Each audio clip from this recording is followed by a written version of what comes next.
Hello, everybody. It's Lenny Murphy with another edition of the CEO series here on Greenbook. And today, it's become kind of an annual tradition. I am joined by my good friend, Alex Hunt, CEO of Behaviorally.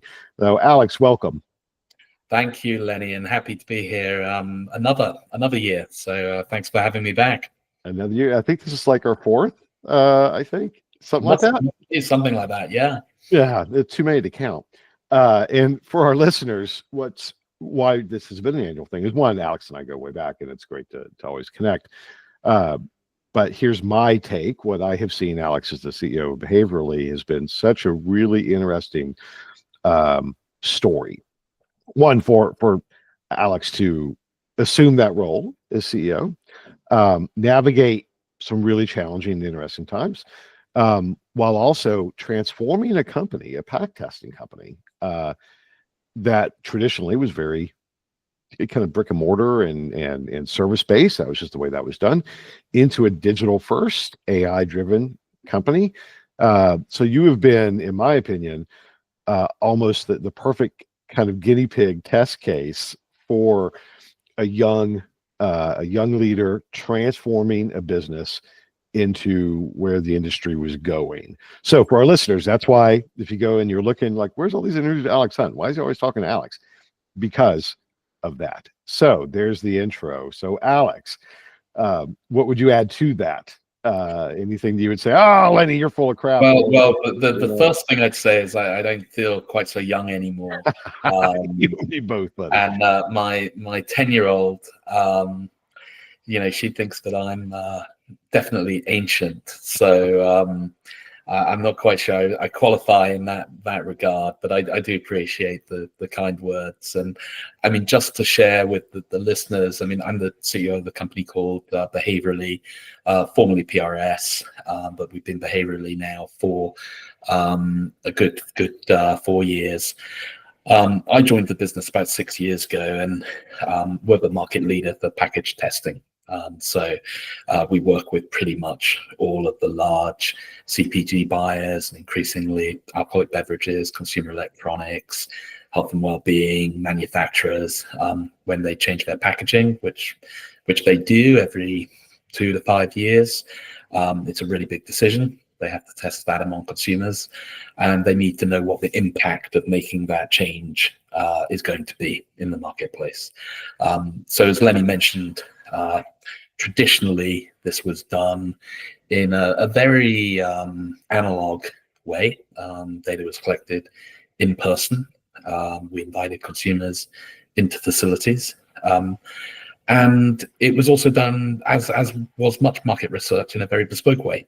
Right? If we had 100 clients, we had 100 different ways of answering the same question. I always say for one particular client, we had 5 different ways for that client of asking purchase intent. I mean, it was rather shocking. And over the last 6 years, what we've done is really 2 things. I mean, we've digitized and productized. So data collection is now digital.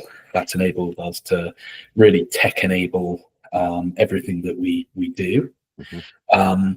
But also productize, really, really important, because if you don't make things consistent and you don't answer the same recurring business question, how effective is my new packaging design going to be, you can't really tech enable, you can't automate. So we've done a really good job of taking our core behavioral beliefs about consumers and really scaling that within our digital products. And so today, from a company that 6 years ago was 100% what we call traditional legacy market research, we're 100% digital products. And that's been an exciting transformation journey for the company and for all of our team members and the clients that have supported us on that journey.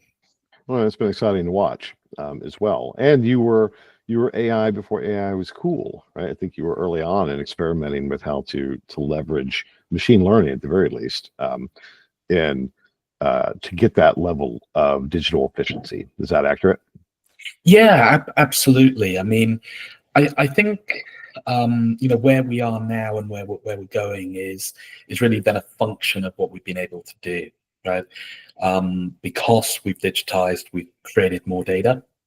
Mhm. Because we productize, that's a really valuable data asset, right?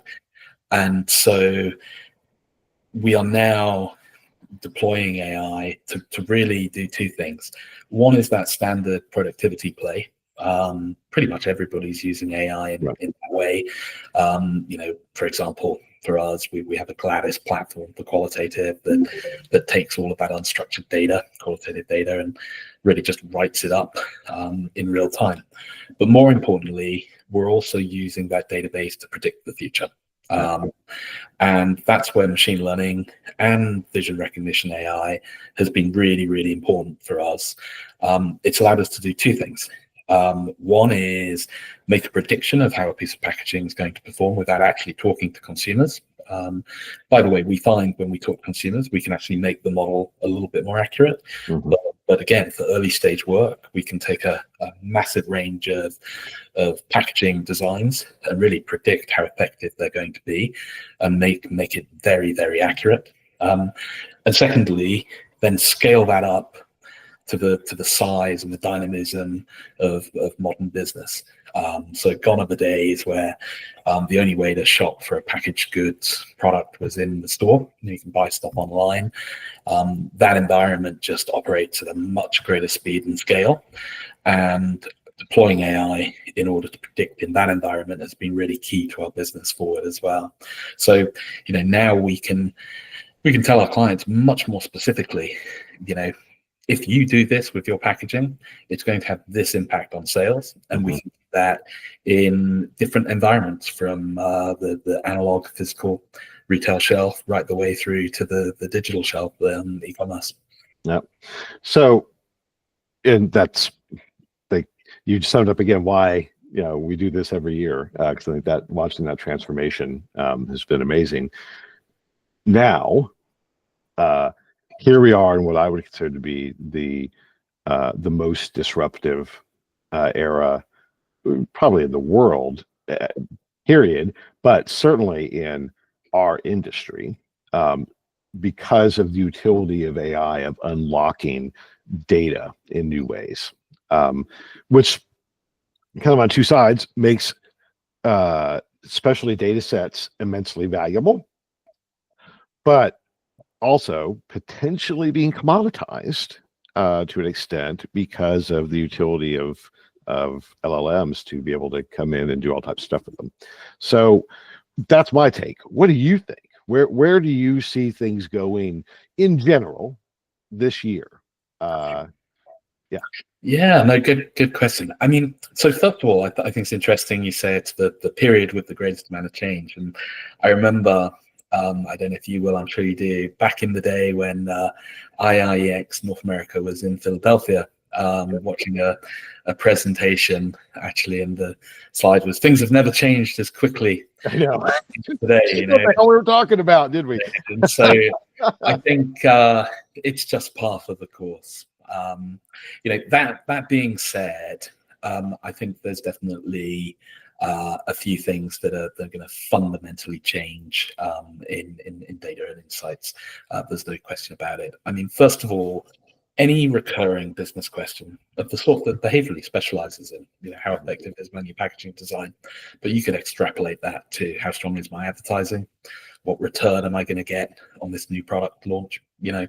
Any recurring question is going to be productized, automated, and have a really, really clear prediction of the effect that is going to have in the marketplace. And I think it's an amazing thing because it's going to unify different data sets, be it data sets that people own, data assets, first-party data that we own, be it secondary data from sales, to make it more accurate, and really make insights much more aligned with commercial outcomes. And I think if I had a criticism of insights, and I had despite your youthful comment, a long career in the space, we haven't always been aligned with commercial goals. And I think that is really changing. I think the second thing that is changing is that while a lot of the recurrent custom work and custom questions is going to be much more technology driven, and much more automated. There's still going to be a place for talking to people and for advisory, right? In any model, as the availability and the cost and the speed of a certain element goes down, in this case, just making that quantitative prediction very precise of why a piece of packaging or an advert is going to have a particular effect. All of the supplements around it increase in value and frankly increase in their usage. And we're certainly seeing that behaviorally, right? So for example, we're seeing a massive increase in the velocity of our business. We're seeing a massive increase in the number of tests that we're running, the volume that we're running through the business. But we're also seeing significant growth in qualitative, right? Clients are pairing that quantitative prediction with just talking to people, and getting that qualitative read. And I think that that's really exciting for the industry, right? Because it pairs two elements that we've got. One is that data precision, that decision precision, and we've really framed our offer around that, with some of that qualitative consultancy overlay, which is also going to be increasingly in demand. And certainly for behavior, at least, we've got some amazing experts in what makes great packaging that our clients love to hear from. No, that makes sense. So, and tracks with other data points on kind of the general winning strategy, or at least one of them. So now I want to be conscious of your time as well as the listeners, and apologies for my amateur mistake. I can't believe I forgot to turn my phone off there. So apologies for that ringing. You've been doing this for a while now, as a leader, transforming a company. Kind of share your wisdom. What are some key lessons learned that you would bestow upon other folks that are kind of coming up in the industry and assuming leadership roles? Yeah, well, I'd say three things, really. I mean, one would just be you have to make hard decisions, and you got to make them early. Never personally made a difficult decision and then thought, gosh, I wish I'd held off on that a little bit longer. The inclination is always to leave the status quo and punt it out. And I think, as a leader, you really are beholden, and there's a responsibility to make tough decisions and to actually take them conclusively and take them early.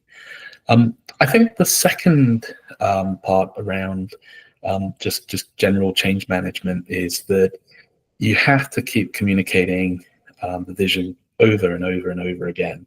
For me, I just never stop talking to our team members and to our clients about the vision that we've got for the future. And even when you think you've articulated it, you haven't. And behavioral sciences taught us anything, you really do have to repeat it multiple times. And communication is just so important. And then the third piece of advice, and it's pretty cliched, but nothing's ever as good as it seems. So when things are going great, enjoy it. But nothing's ever enjoy while it lasts. This storm shall pass. Leadership is about up and downs. Companies go up, they go down, both over longitudinal periods, but also just over very short periods as well. And I think that resilience and just keeping a steady state is actually what really sets good leaders apart. And so I'd sort of say make the brave decisions, make sure you communicate again and again and again, and make sure that you just keep going and have resilience. I think is key as you change any business, because it's hard. Yeah. Great wisdom. Thank you. From one so young, Lenny. It's well, we gotta at least pretend that we've learned something in our years, right? So for the kids aren't going to believe it, but maybe maybe our audience will. So anything else that you want to add while we've got you until we talk again next year? No, I just want, I mean, what I would say is, look, it's a really exciting time to be in insights. I couldn't be more excited about, the project and the strategy we have at Behaviorally. And I think, we really are leaders in our domain, which is packaging, but equally, there's a lot of people with a similar strategy in their particular domain, and so it makes it a really interesting year ahead. And for people to understand really what's going on, I suggest they read the Grit report. So, everyone should read that, and I appreciate the time. So thank you. Excuse me. Thank you. Boy, this is just one of those recordings where, sorry, audience, there's going to be little glitches here and there. Anyway, thank you, Alex. Really appreciate it. Audience, thank you. We will be back again soon with another edition of the CEO series, but that's it for now. Bye-bye. Thank you.